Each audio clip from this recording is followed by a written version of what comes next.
오늘 지금 세 번째 이 말씀은 뭐 항상 그렇지만 대단히 중요한 말씀이에요. 항상 그렇지만요, 오늘 말씀은 오늘 말씀대로 또 성령님이 여러분들에게 새로운 어떤 한 분야를 깨닫게 하는 그러한 계기가 되기를 바라요. 자, 우리가 지난번에 지금 이 8개 짐승에 관한 이야기를 했어요. 이 8개 짐승에 관한 그 8개 짐승을 뭐라고 그랬어요? 8개의 제국이다. 이렇게 우리가 공부를 했어요. 그렇죠? 그러면서 어떤 한 분이 댓글을 제가 이렇게 항상 읽어보고 어떤 때는 제가 댓글을요 여러 번 읽어요. 댓글 속에서 많은 메시지를 저에게 이렇게 전달해줘요. 그래서 댓글 쓰는 분들 정말 주님께 감사해요. 왜? 그거 쓰는 게 쉽지가 않아요. 그리고 그냥 뭐 감사합니다 황 목사님이 이 정도 수준이 아니잖아요. 우리 댓글은요 아주 영성이 정말 괜찮은 분들을 통해서 주님이 댓글을 주시면서 그 댓글 속에서 저에게 또 가르치는 게 있어요. 그러니까 댓글을 사용하셔서 저에게 말씀을 하시는 경우가 많아요. 그래서 저는 항상 이렇게 댓글을 읽기 전에 주님 이 댓글을 통해서 저에게 말씀해 주십시오 라고 하면서 저는 댓글을 읽고 있어요. 그러니까 댓글에다가 주님께서 많은 주님의 종들이 예수님이 이 세대에 하고 싶은 말씀을 하세요. 그러니까 많은 분들이 우리 웹에 들어와서 댓글을 보면서 감동받는 분들 상당히 많을 거예요. 앞으로도 계속 이렇게 일어날 거예요. 그러니까 댓글 사역 잊지 마세요. 아멘이요? 자, 보세요. 댓글 단 사람 중에 한 분이 이런 말이 있어요. 아이고, 두 짐승에 대해서 좀 자세히 빨리빨리 좀 알고 싶은데 이게 조바심이 납니다 하는 사람이 있더라고요. 그래서 내가 이분 참 나에게 주시는 말씀, 이분 이렇게 막 조바심을 가지고 기다리시는구나. 그렇지만 이쁘죠? 굉장히 이뻐요. 근데 항상 제가 이야기하지만 우리가 지금 두 짐승이라는 이 주제가 대단히 중요한 주제이기 때문에 이 주제를 우리가 깨닫고 이 주제에 대한 것을 완전히 소화하고 전하려면은 기초 공부가 잘 돼 있어야 돼. 그래서 지금요, 저는요, 이 기초를 지금 하나하나 차근차근히 지금 닦아가고 있는 거예요. 그래서 이 기초를 잘 닦아줘야 돼. 그래서요, 마음 조바심 가지지 마시고, 그냥 한 단계 한 단계 서서히 발전적으로 차근차근히 공부하도록 제가 인도를 지금 저도 받고 여러분들도 그렇게 준비하시면서 이 말씀에 대하기를 바라요. 자, 그런 가운데 우리 지난 시간에 보신 8개의 짐승 제국들, 누가 이 8개의 짐승 제국을 보았어요? 요한이 본 거예요. 그렇죠? 성경의 어떤 선지자들도 이 8개의 제국을 한눈으로는 보지 못했어요. 그런 분이 없어요. 그런데 요한이 8개의 제국을 보았어요. 그것도 하루아침이 아니에요. 요한도 순교 1년 전에, 거의 순교 1년 전에 이 메시지를 받은 거예요. 그러니까 이분이 기독론 훈련도 많이 받았고 또 주후 95년에 작은 책을 잡수시고, 그게 계시록 10장 10절이라고 그랬죠. 작은 책을 잡수시고 전 3년반에 대한 메시지를 받으시고 후 3년반에 대한 메시지를 받으시고 후 3년반 끝날 때예요. 다시 말하면 7대 대접 나팔이에요.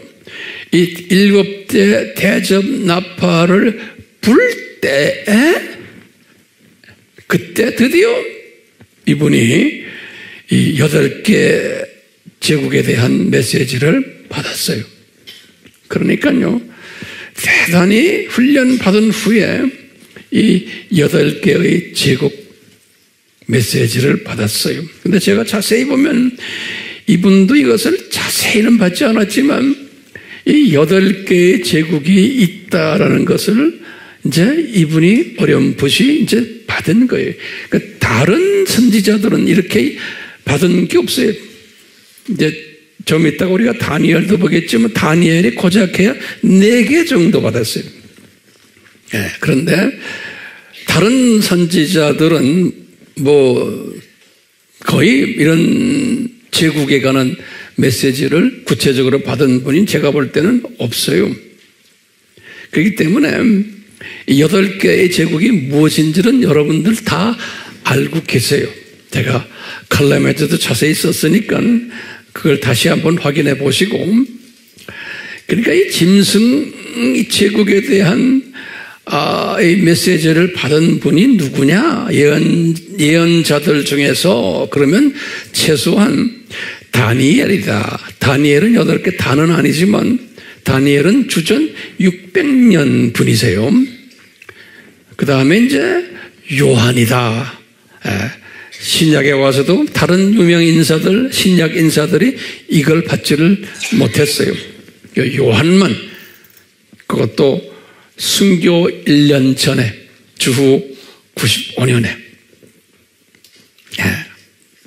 그렇기 때문에 같은 8개의 메시지는 다는 아니지만 이 짐승 메시지를 받은 다니엘과 요한을 잠깐 비교를 해보면, 이 두 분을요, 비교를 해보면 첫 번째, 이 시대적으로 차이가 있어요. 비교를 해보면요. 어떻게 차이가 나느냐? 600년 차이가 나요. 다니엘은 주전 600년이고 요한은 주후 95년이, 약 600년 차이가 나는 인물들이 긴 세월 동안 이 두 분에게 이렇게 짐승 메시지를 암시적으로 주셨어요. 두 번째의 배경은 시대적 환경의 차이가 있어요. 다니엘을 보면요, 다니엘은 바벨론 제국 때 포로로 간 분이거든요. 그렇지만 이분의 배경을 보면 이분은 왕실의 귀족 출신이에요. 다니엘은 이 다니엘서 1장 3절에 보면 그렇게 귀족 출신으로 되어 있어요. 3절, 4절, 5절에 보면요. 근데 요한은 그 다니엘과 달리 귀족이 아니고 이분은 그냥 평민인데, 이분은 어느 제국 시대예요? 로마 제국 시대의 인물이에요. 제국이 달라요. 그렇기 때문에 이 다니엘과 요한은 이런 배경이 달라요. 이 종교적 배경을 보면요, 이분들이, 다니엘은 어떤 종교를 가지고 계셨나요? 이분은 기독교인이 아니었어요. 무슨 교인이에요? 유대교인이었어요. 유대교인. 다시 말하면 삼위일체에 대해서 무지했던 분이에요. 성령에 대해서도 이 유대교인들은 성부 하나님만 유일한 하나님으로 보는 시각을 가진 사람들이, 그러니까 이 신학적 배경이 달랐던 사람. 요한은 유대교인이었지만 나중에 기독교로 개종한 사람이에요. 그렇기 때문에 요한은 삼위일체론을 알았고 특히 기독론에 강했던 사람이에요. 같은 하나님의 종들인데 다니엘과 요한은 이 소위 영적 배경, 신학적 배경이 달랐어요. 이렇게 다른 사람들에게 주님께서 이 짐승에 관한 예언을 하도록 했어요. 그렇지만 이분들은 다 은혜를 받은 분들로 우리가 이제 봐야 돼요. 왜? 짐승에 관한 예언을 받도록 은혜를 받았어요. 다니엘은 다니엘대로 제한적 시각으로 요한과 좀 다르게 이 짐승에 관한 꿈을 꾸게 하시고는 이렇게 예언을 받게 했고, 요한은 좀 더 포괄적으로 8개를 다 볼 수 있는 그러한 영성을 받아가지고, 우리식으로 말하면 독수리 시각이죠. 요한은 이 독수리 시각을 받아가지고 이 짐승에 관해서 예언케 했어요. 다시 말하면 누가 더 은혜를 더 많이 받았나라고 보면 누굴까요? 요한이겠죠. 그렇죠? 요한이 다니엘보다는. 자, 그런데 우선 한번 우리가 다니엘에게 보여주신 그 짐승의 예언들을 간단하게 한번 봅시다. 제가 이제 때가 되면 자세하게 더 말씀드릴 거예요. 다니엘서 이렇게 보면 최소한 4번이에요. 최소한 4번 이 짐승에 관한 예언을 받았어요. 그러니까 이분은 특수한 분이 구약의 모든 선지자들보다도, 첫 번째는 이분이 느부갓네살의 꿈, 느부갓네살 왕이 바벨론 왕이죠. 이분이 큰 신상을 꿈으로 봤거든. 큰 신상. 이 큰 신상을 꿈으로 봤는데 그 꿈을 다니엘이 해석을 해준 거예요. 다니엘서 2장 31절에서 35절에는 느부갓네살 왕의 큰 신상을 보는 거예요. 그것을 다니엘이 해석한 이야기가 2장 36절에서 49절이에요. 이때 보면은 이 4짐승에 관한 이야기를 이제 이 왕이 꾼 거예요. 이것을 이제 해석해 준 거예요. 저기 첫째 느부갓네살의 꿈 해석이에요. 두 번째는 다니엘이 직접 4짐승에 관해서 꿈을 꿨어요. 다니엘서 7장 1절에서 28절이에요. 세 번째는요, 다니엘이 또 꿈을 꿨는데 어떤 꿈을 꿨냐면 숫양과 숫염소에 대한 꿈을 꿨어요. 숫양과 숫염소 8장 1절에서 27절이에요.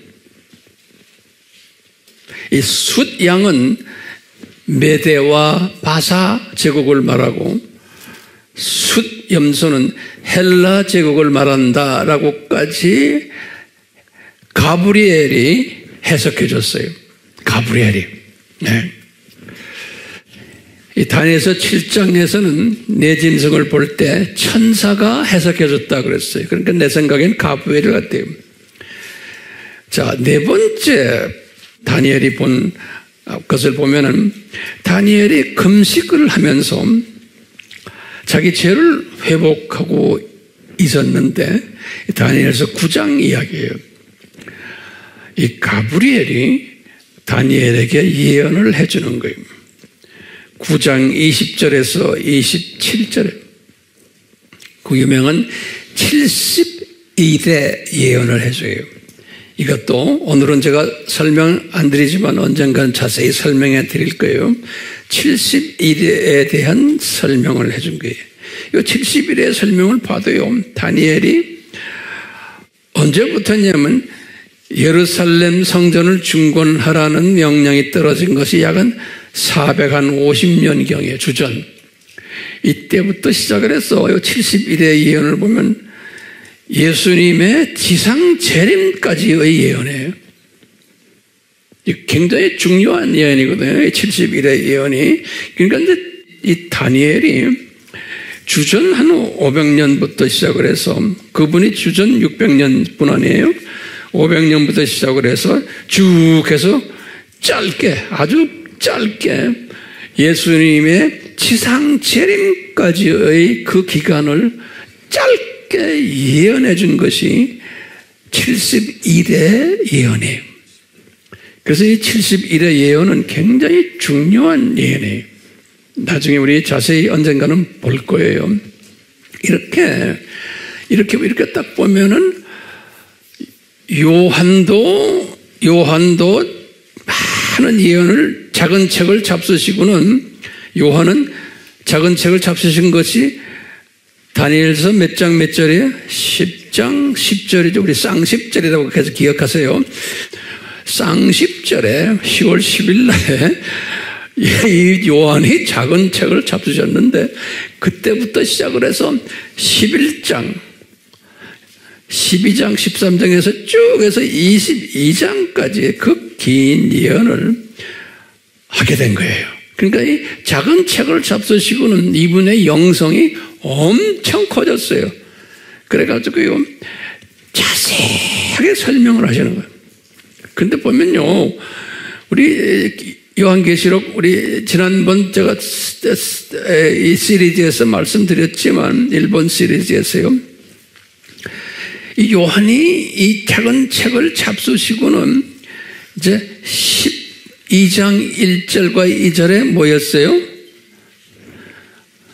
이 해를 입은 여자, 그 여자가 어떻게 돼요?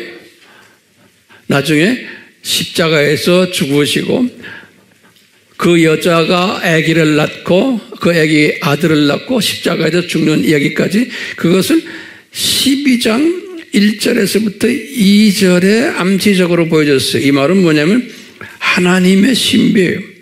이 말은 뭐냐면 창세전에 이 예수 그리스도가 십자가에서 죽으실 것을 암시적으로 보여준 이야기가 요한계시록 12장 1절과 2절이라고 그랬죠.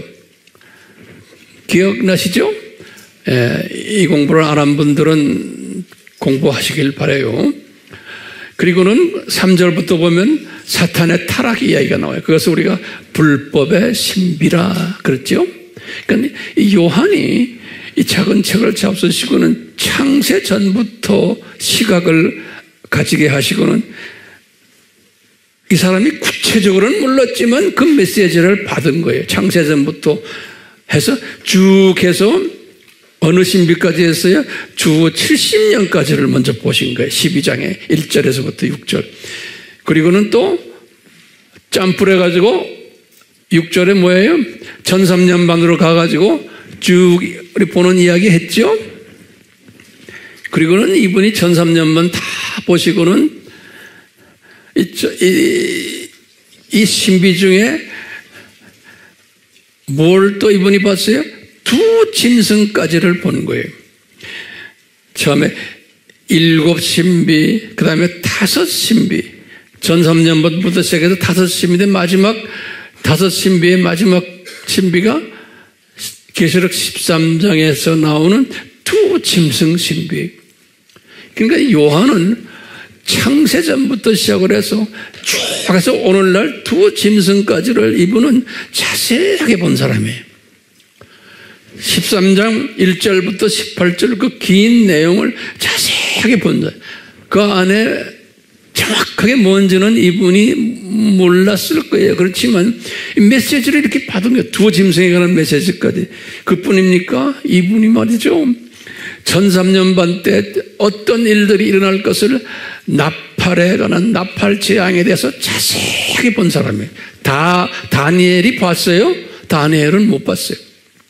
그렇죠? 후 3년 반 때 무슨 재앙이에요? 7 뭐예요? 7 대접 재앙까지도 자세하게 본 사람이에요. 요한이 다니엘은 이게 자세하게 보지 못했어요. 왜 이분이 이렇게 자세하게 볼 수 있었나요? 그러면 뭐라고 그래요? 이 작은 책을 잡수시니까 영성을 이렇게 크게 해준 거예요. 요한이 요 7 재앙에서만 끝났어요? 아니에요. 요한이 7번째 재앙 때 뭘 보셨냐? 6번째 재앙 때 아마겟돈 전쟁을 봤어요. 이분이. 그리고는 7번째 재앙 때 지금 8 짐승의 신비를 본 거예요. 그러니까 이 8번째 짐승의 신비는 아주 영성이 커야 돼요.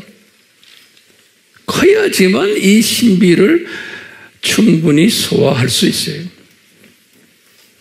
아무나 되는 게 아니에요. 어떻게 알아요, 황 목사님? 그러면 요한을 보면 아는 거예요. 요한이 뭐에 강했어요? 기독론은 전문가였고, 삼위일체론 전문가였고, 또 이 우리가 지금 하나님의 나라에 대한 것도 창세전부터 시작해서 저 세상 타락 후에 이 세상 7,000년, 이것이 창조 목적 학교, 그 다음에 저 세상까지를 요한에게 어렴풋이 그래도 큰 그림으로 보여준 거예요. 다니엘도 이 비슷한 걸 봤지만 요한의 수준이 아니었어요. 다니엘은. 그런데 요한은 아주 포괄적으로 이걸 본 거예요. 왜 그럴까요? 하면 다니엘은 뭘 먹었다? 이 작은 책을 잡수셨구나. 다시 말하면 기독론은 말할 것 없이 강했고 삼위일체론도, 그리고는 하나님 나라론도 강했구나. 그 다음에 종말론도 강했구나. 이것을 우리가 볼 수가 있는 거예요. 그렇기 때문에 우리 여러분들, 우리 AMI 공부하는 분들, 이 AMI 공부라고 뭐 딴 거 있습니까?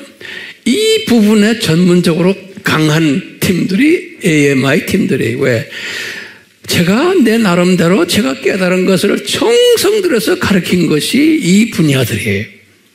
전문적으로요. 동의하세요? 예?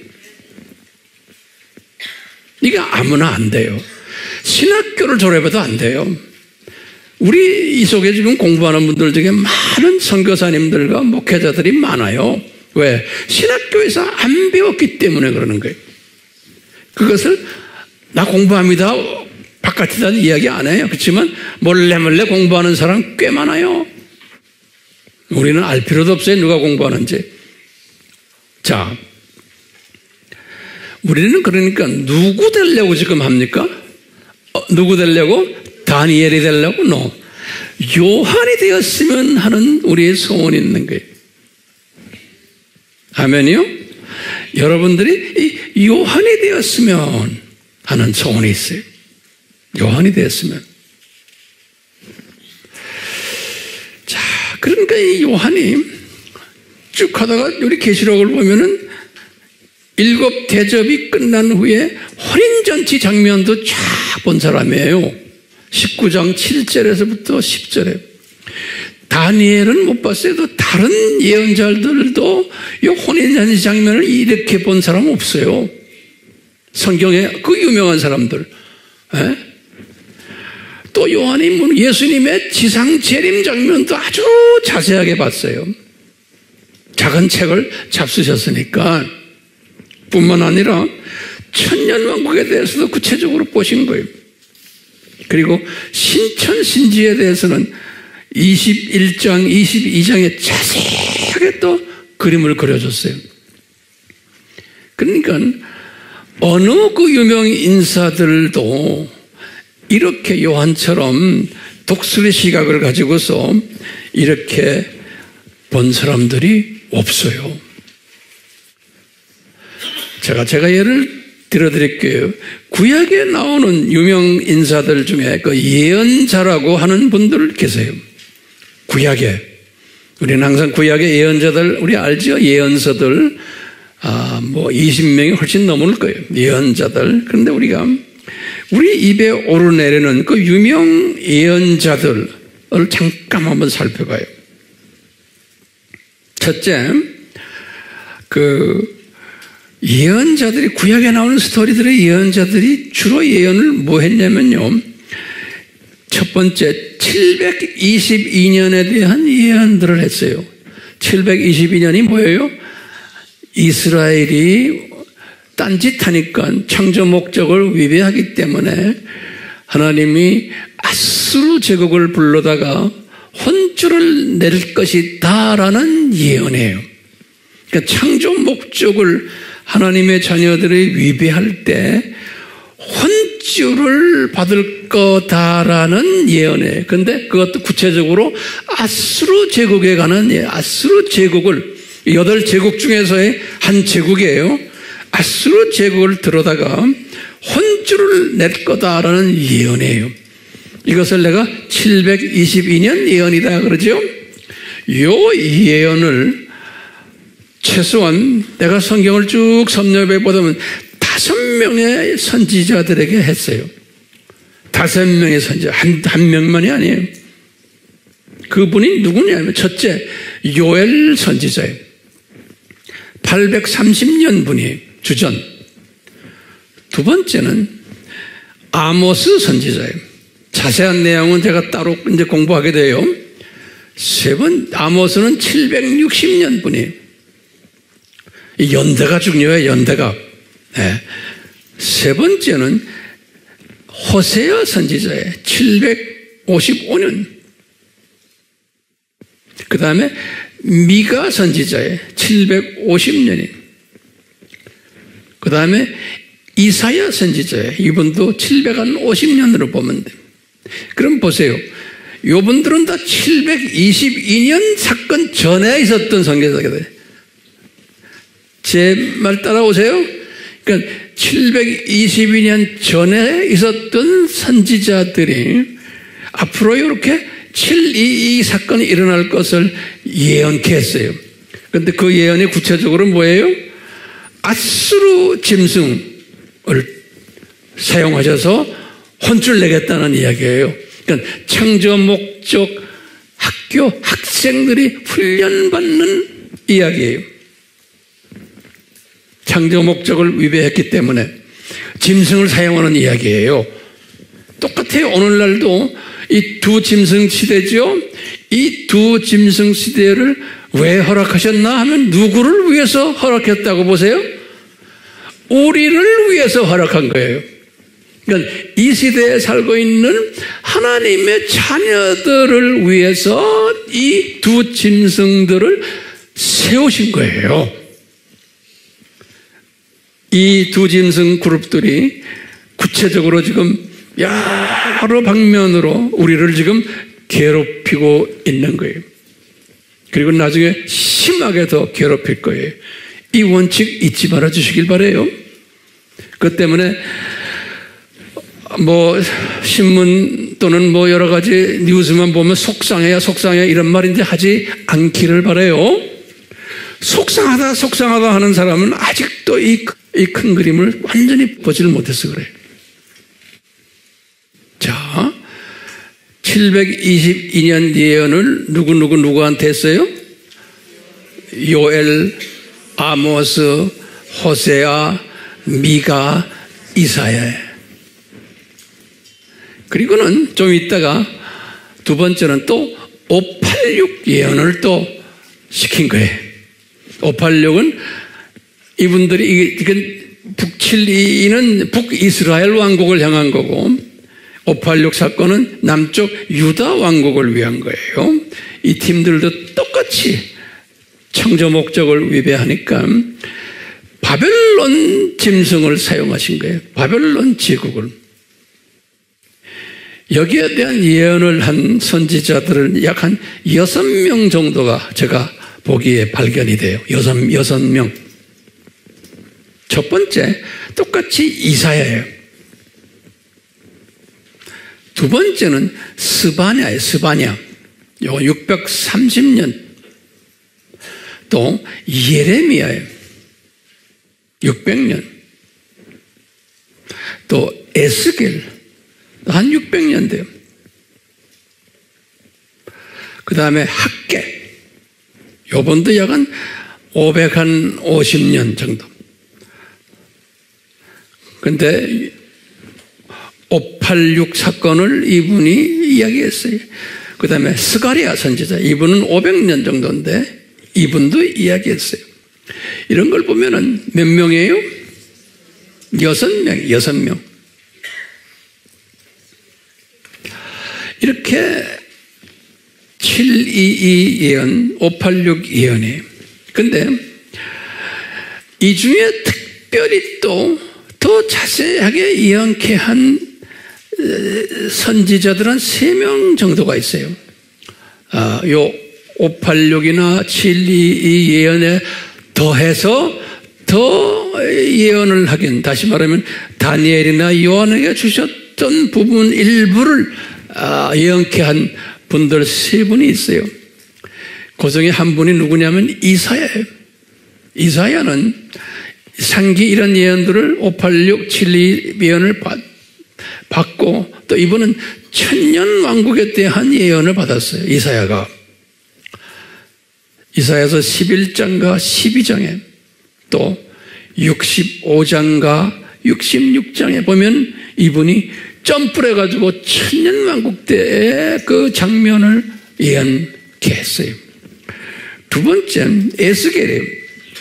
이 에스겔은 이스라엘이 눈 뜨고 회복된다는 예언을 받았어요. 예수님 재림 전에 36장, 37장에. 그뿐 아니라 후 3년만 마지막 때 아마겟돈 전쟁에 관한 또 예언을 받았어요. 지금 누구예요? 에스겔이에요. 38장, 39장에. 뿐만 아니라 이제 에스겔 40장에서 48장은 제4성전에 관한 예언을 받았어요. 천년왕국 때 지어질 제4성전에 관한 예언을 받았어요. 그러니까 에스겔도 대단한 예언가였어요. 한 분 더 있으면 스가랴예요. 이 스가랴도 대단한 예언가예요. 이분은 7년 환란에 관한 예언을 받았어요. 12장, 13장. 그 다음에 예수님의 지상 재림에 관한 예언도 받았어요. 14장 1절에서 7절에. 또 천년 왕국에 대한 예언도 받았어요. 14장 8절에서 11절, 14장 8절에서 11절. 그 다음에 4차 마지막 추수, 이 4차 전쟁하고 마지막 추수, 그러니까 곡과 마곡의 전쟁에 관한 예언도 아주 구체적으로 받았어요. 14장 12절에서 19절에. 뿐만 아니라 이 새 하늘과 새 땅에 관한 예언도 받았어요. 스가랴가요. 14장 20절에서 21절. 그러니까요, 이분들은 작은 책을 잡수신 분들이에요? 아니에요. 작은 책을 잡수신 분들이 아닌데 특별한 이런 예언을 다니엘과 같이 받은 분들이, 특히 여기 지금 이사야나 에스겔이나 스가랴나 이런 분들은 어떤 시각이었냐면, 그래도 시각이 이분들은 구체적은 아니지만 어디까지 갔어요? 이 오늘날까지 와서 천년왕국도 어느 정도 예언받았고 신천신지에 관한 예언까지도 이렇게 어렴풋이 받은 분들이, 요분들이. 그러니까 요 다니엘, 이사야, 에스겔, 스가랴 이런 분들은 그래도 제가 볼 때는 독수리 시각은 아니지만 제 생각에는 조금 높이 뜬 참새 시각은 되지 않았나라고 그냥 한번 시각적 측면에서 제가 한번 표현해 보는 거예요. 이 요한은 무슨 시각일까요? 이 독수리 시각을 가지고 받았다라고 보면 돼요. 그런데 우리는 요한보다 더 큰 독수리 시각을 받으려고 지금 이 자리에 앉아 있는 거예요. 자, 오늘날 지금 제가 결론적인 말씀인데, 오늘날 소위 유튜브에 들어가면 수없는 종말론 예언자들이 있어요. 우리가 이런 공부를 하는 이유는 이 예언자들의 예언의 소리들을 듣고 보고 또 깨달으면서 이분들을 잘 분별하는 능력을 가져야만 된다는 거예요. 왜? 이 마지막 때, 이 혼돈 시대에 우리가 작은 책을 먹고 오늘 제가 말씀드리는 이 두 짐승과 연계된 이 예언의 이 모든 신비들을 우리가 잘 깨닫지 못하면은 지금 우리 주변에 지금 일어나는 많은 이 예언에 관한 예수님의 재림에 관한 이야기들을 내가 이것을 잘 정돈하지를 못해요. 분별하지를 못해요. 그냥 이 소리 하면 저리 따라가고 저 소리 하면 저리 따라가고 이렇게 되어 있어요. 왜냐하면 이 오늘날 이 예언한다는 사람들, 어떤 사람들은 뭐 예수님이 직접 오셔서 나에게 말씀하셨다, 또는 뭐 꿈에 보았다, 또 뭐 소리 들었다, 안 그러면 말씀 속에서 깨달았다, 별난 사람 다 있어요. 여기에 여러분들은 속임을 받으면 안 된다고 제가 경고를 하는 거예요. 그래서 지금 오늘 같은 메시지를 제가 전하는 거예요. 이런 분들의 하는 말을 잘 듣고는 요 근래에 와서는 뭐 지금 하마스 전쟁, 이것이 3차 전쟁의 시작이다라고 하는 분들도 계시죠? 많죠? 그러면 그 말에 우리가 동의합니까? 안 하는 거예요. 하지 말아야 되는 거예요. 그런데 그렇게 말하는 사람 많아요. 그리고 조회수를 보면 수만 명이에요. 수만 명. 그러니까 안타까운 거예요. 수만 명이 거기에 들어가서 알겠습니다. 알겠습니다. 좋아요. 왜? 이런 메시지를 받고는 이제 3차 전쟁이 곧 일어난다니까 회개하고 주님을 기다리는 이런 동기를 부여시켜 주니까 뭐 나쁘진 않죠. 그렇지만 그러다가 이제 3차 전쟁이 안 일어난 거예요. 1년 후에. 그러면 또 혼돈하는 거예요. 그러니까 쓸데없는 말들을 해가지고 많은 사람들을 실족시키거나 혼돈시키는 일들을 이야기하기 때문에 그런 거예요. 자, 그렇기 때문에 항상 우리는 이것을 알아야 돼요. 첫째, 예언을 하는 사람들을 딱 보면서 이분의 첫 번째 조건이 있어요. 이분의 이 신학 배경을 우리가 알고 있어야 돼요. 어떤 신학 배경을 가지고 있는가. 그래서 우리가 이게 다 공부하는 거예요. 뭐냐면요, 어떤 분들은 완전히 이단인 분들도 있어요. 이단인데 이런 소리 하는 사람도 있어요. 두 번째는 소위 이 후천년주의자들이 또 있어요. 후천년주의자들은 알죠? 이 세상을 낙원화시키려고 하는 사람들, 이런 분들의 백그라운드를 가지고 이야기하는 사람들도 있어요. 소위 뭐 누구라고 내가 이야기 안 합니다. 또는 어떤 분들 중에는 무천년주의의 사상을 가지고 이런 이야기하는 사람도 있어요. 그래서 우리 AMI 팀들은 제가 이렇게 좀 그 신학적인 용어를 쓸 때 다 맑게 알아듣죠.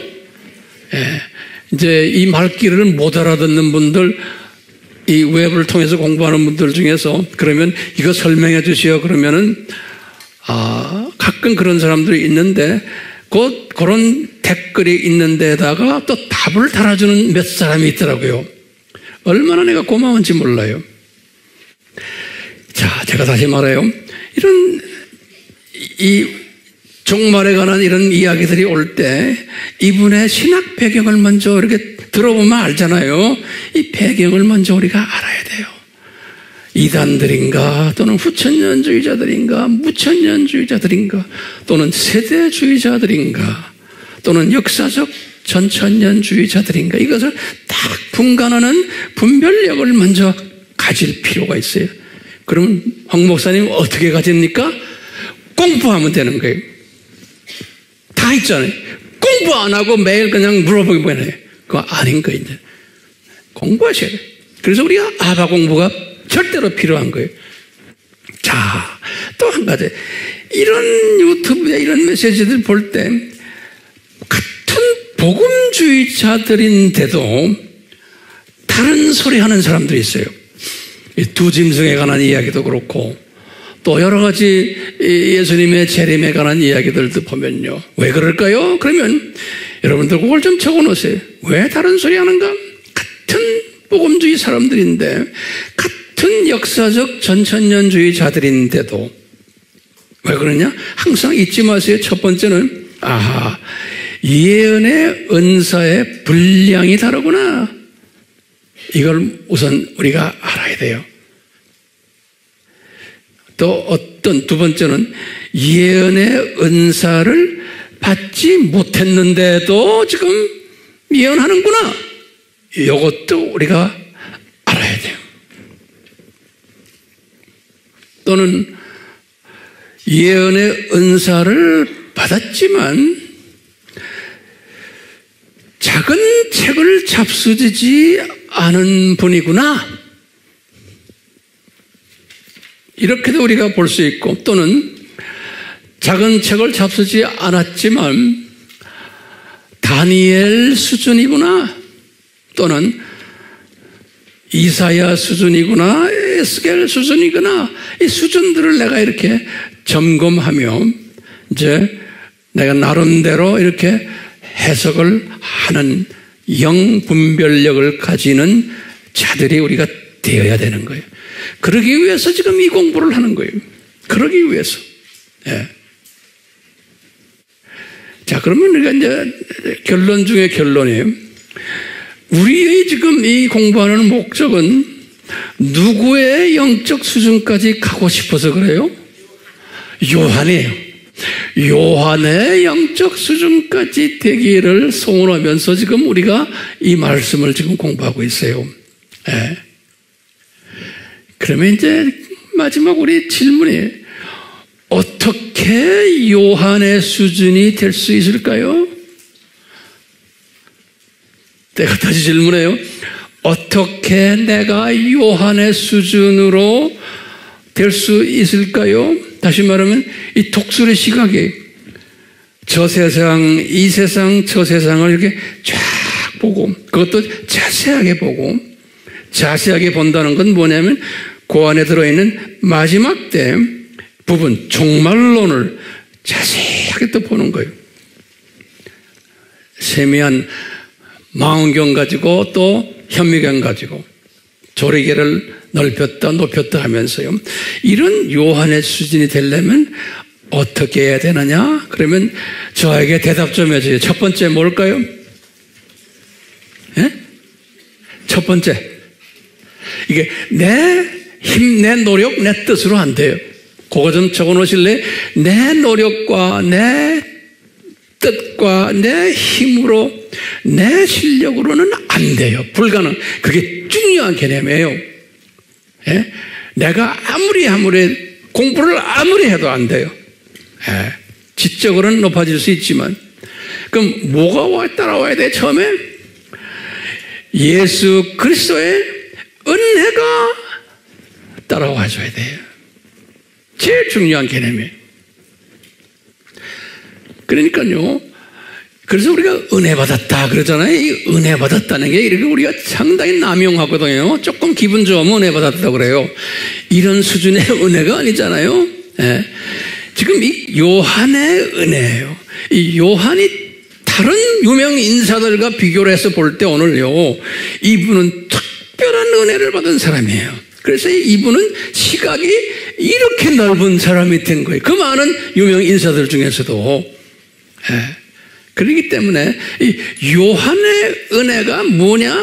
그 받으려면 첫째로 예수 그리스도의 은혜가 임하여야 된다는 거예요.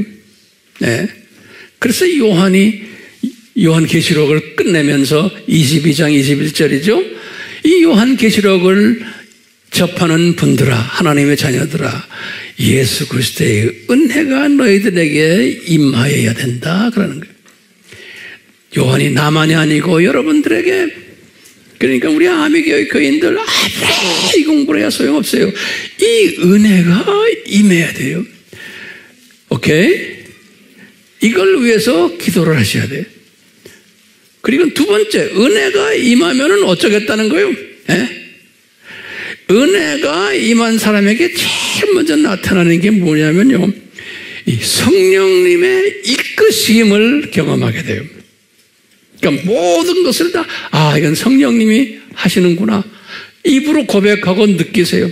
성령님의 이끄심을 내가 경험하고 고백하는 거예요. 입만 열면 성령님이 나에게 이렇게 하신다. 네. 그러면 세 번째로, 황 목사님, 어떤 이끄심인가요? 구체적으로. 성령님이 나를 어떻게 이끄시나요? 그러면 뭐라고 대답해요? 그러면 대답은 간단해.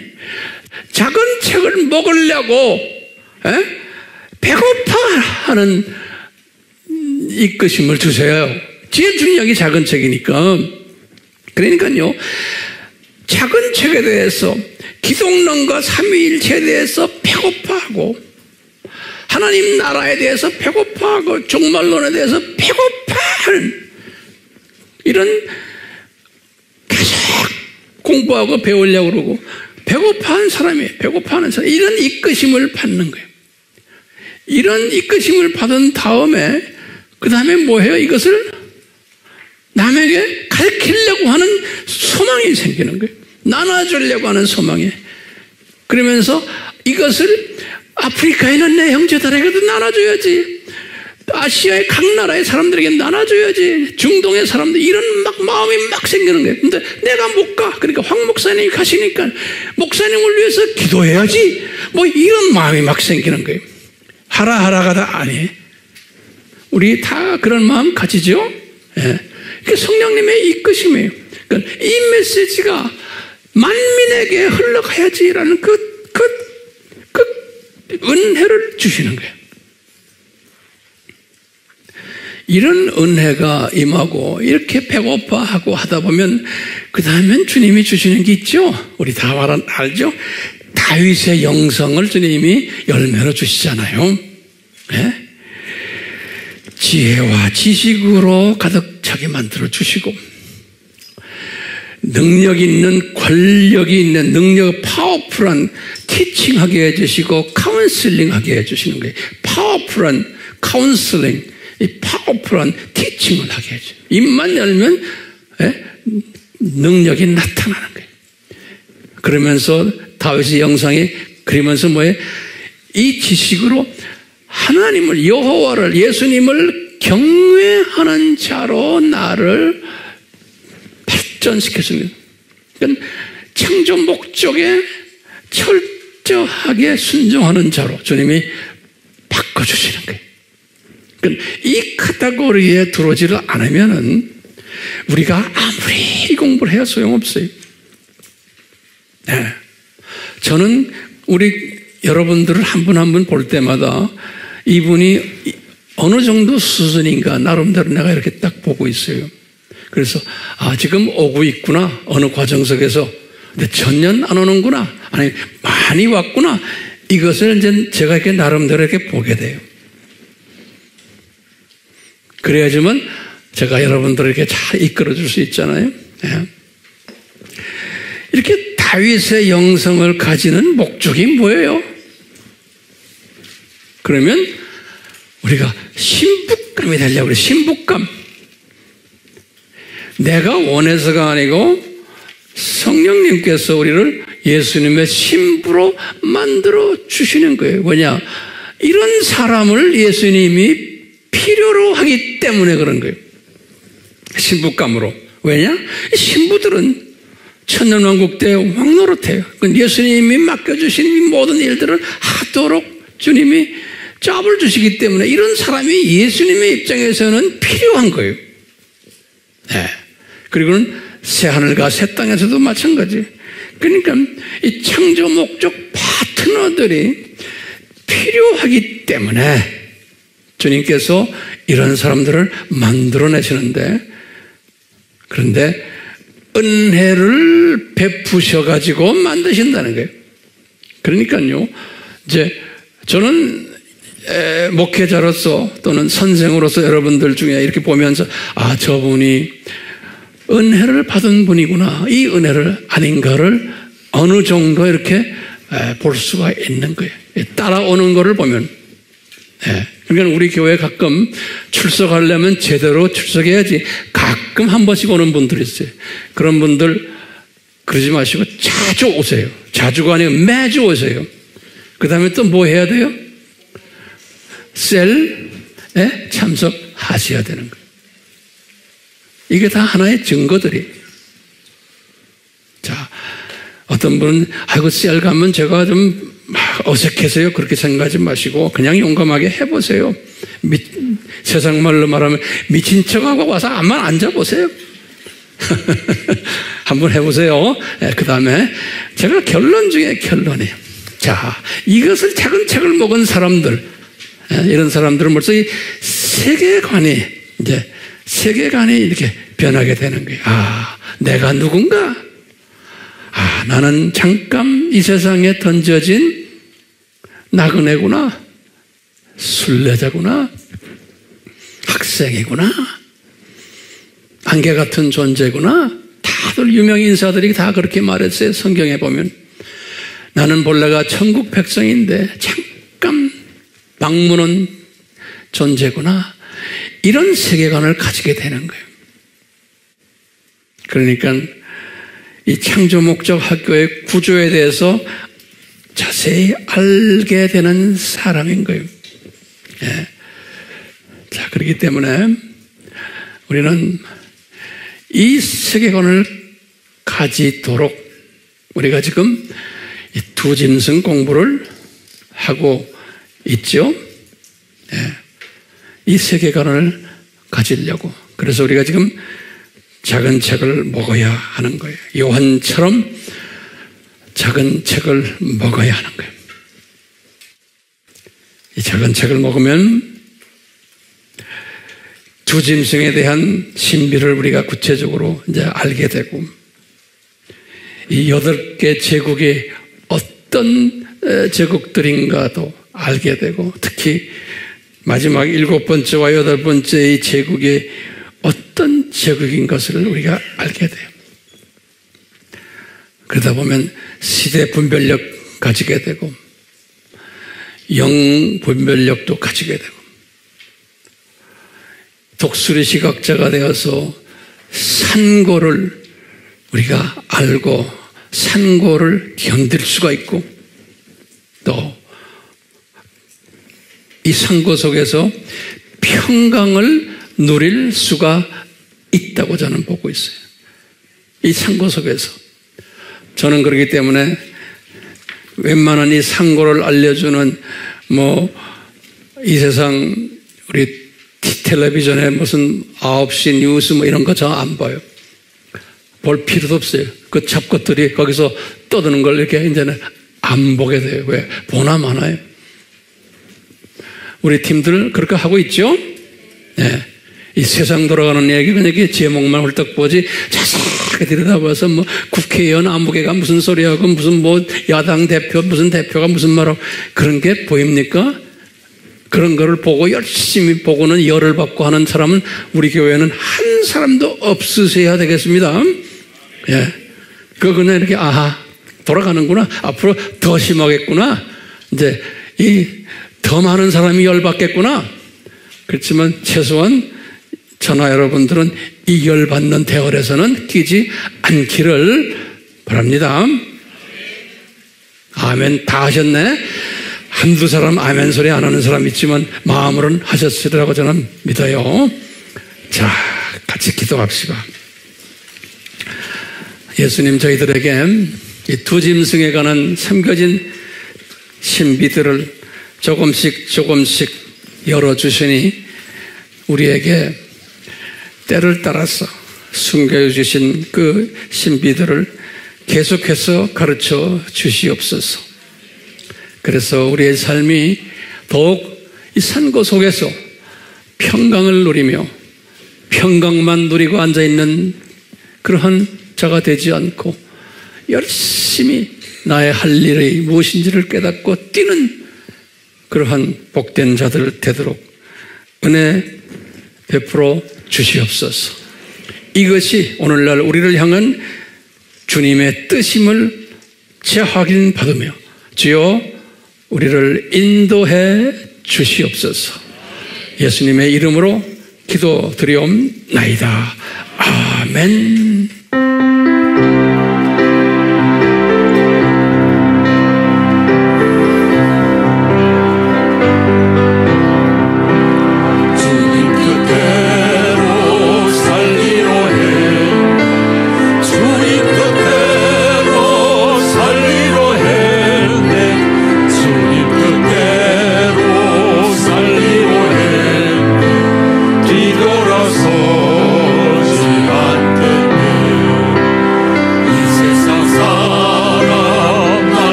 생각을 해요.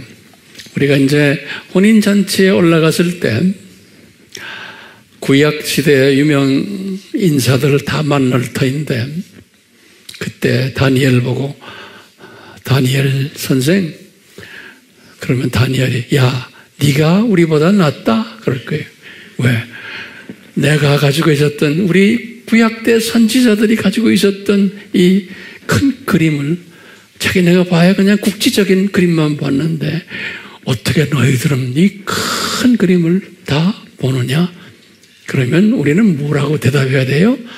아, 이것은 예수님의 은혜입니다. 그러니까 제가 볼 때는 우리의 위치가 왕권이 그 유명 인사들보다도 더 높을 것 같아. 왜? 시각이 훨씬 더 큰 사람들. 그거 보이세요? 왜들 입 다물고 가만히 있어요? 우리가 그분들보다 더 높을 것 같아. 예수님, 우리를 이런 존귀한 자리로 높여주시고 우리의 삶을 통해서 홀로 영광 받아 주시옵소서. 예수님의 이름으로 축원하옵나이다. 아멘.